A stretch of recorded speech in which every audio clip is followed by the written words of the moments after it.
All right, what's going on, boys? As you can tell by the title of today's video, I'm going to show you guys how you can start making $15,000 a month wholesaling real estate. And this is literally the exact process I use in my own business. A lot of people, when they think about the term real estate, they think that that means you need to be super rich already and therefore they can't get into it because of that. But that just simply isn't the case at all. All wholesaling real estate is simply just finding properties that are in distressed condition, getting them under contract, and then selling the rights of that contract to an investor who is actively flipping properties and making what is known as an assignment fee. And no, guys, you do not need any type of licensing or any type of money to do this. You can literally do this if you are above the age of 18. So let's just say, for example, you find a property and get it under contract for $30,000.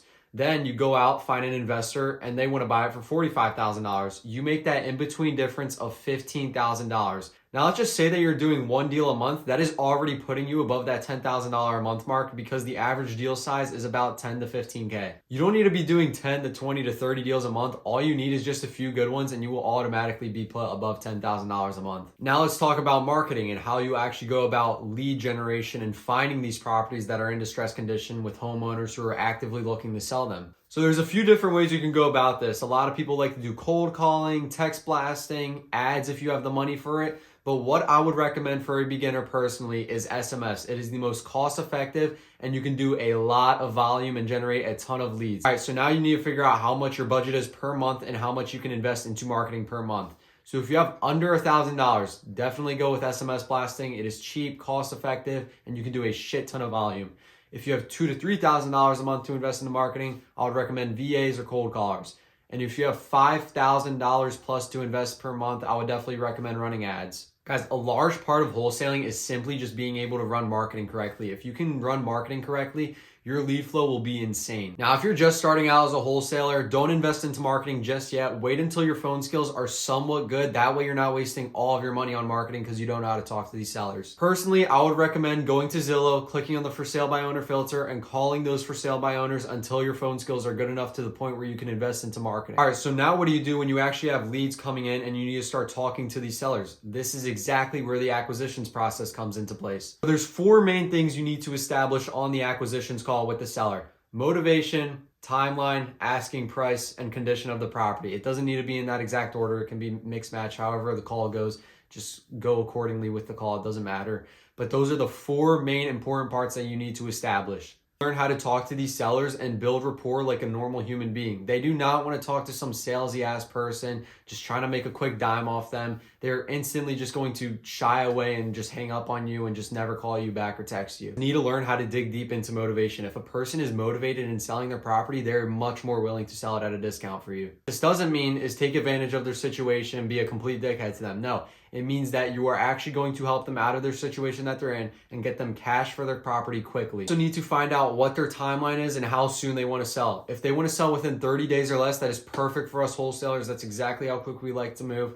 If not, if they want to sell within a 60 to 90 day time frame, that's fine. We can just extend closing to a later date. You guys need to find out what the condition of the property is like. You guys can get pictures of the property. That'll help your underwriting just that much more because you were able to see what the property actually looks like and not just what they tell you on the phone. Also help once you need to send out pictures to buyers, they can just see off the pictures that you got. All right, now you guys need to understand running numbers and how to underwrite properties accurately. Maximum allowable offer. So in order to find this, you need to find the ARV of the property, which is the after repair value, once it would be fully furnished, fully upgraded, and fully rehabbed, times 0.7 minus repairs minus assignment fee. This is where you make your spread at. You guys need to make sure you are underwriting your properties correctly because you do not want to be offering more than what you can. Once you get your maximum allowable offer, do not open at your maximum allowable offer. So let's just say, for example, your MAO, maximum allowable offer, is $40,000. Do not go on the phone with the seller and be like, hey, I got approved and we can offer $40,000 for this property. Do not say that.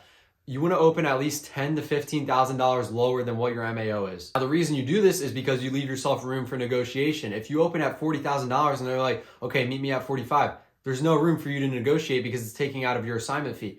But if, let's just say, you open at $30,000 and they're like, okay, meet me at $40,000, then you can go back and forth, meet them at $35,000, and you still leave your room self for a $15,000 profit. All right, so once you agree on a price with the seller, you send them what is known as a purchase and sale agreement. This is basically the contract that allows you to get the property under contract. Let's talk about finding buyers for the property once you actually have your property under contract. Let's talk about finding buyers for your properties. There's multiple ways to do this. You can go on Facebook groups, search up cash buyers in whatever city it is that you have your property in, or you can go on cash buyers list on PropWire. You can have prior connects with real estate investors through meetups, or you can JV with other wholesalers. Guys, if you have any properties under contract, you can JV with me. I have Investor Lift, access to nationwide buyers all across America. So if you have a property, hit me up, check it out, see if it works. You need to make sure that when you make your deal sheet for your deal, it is organized and it looks clean. A buyer is not going to just sit there and look at some mess that you have on paper. They're not going to sit there for that. They're investors. They don't have time for that. So make sure that your deal looks clean, it's easy to understand, and the numbers make sense. Just because you have a good deal under contract doesn't mean these buyers are magically going to appear in your text messages. You need to have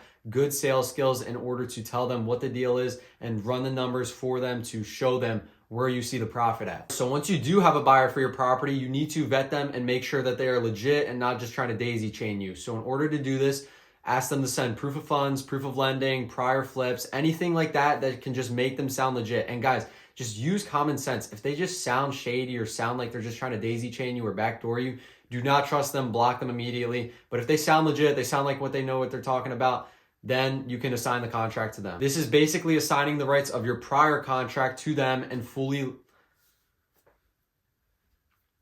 All right, so now once you have a buyer,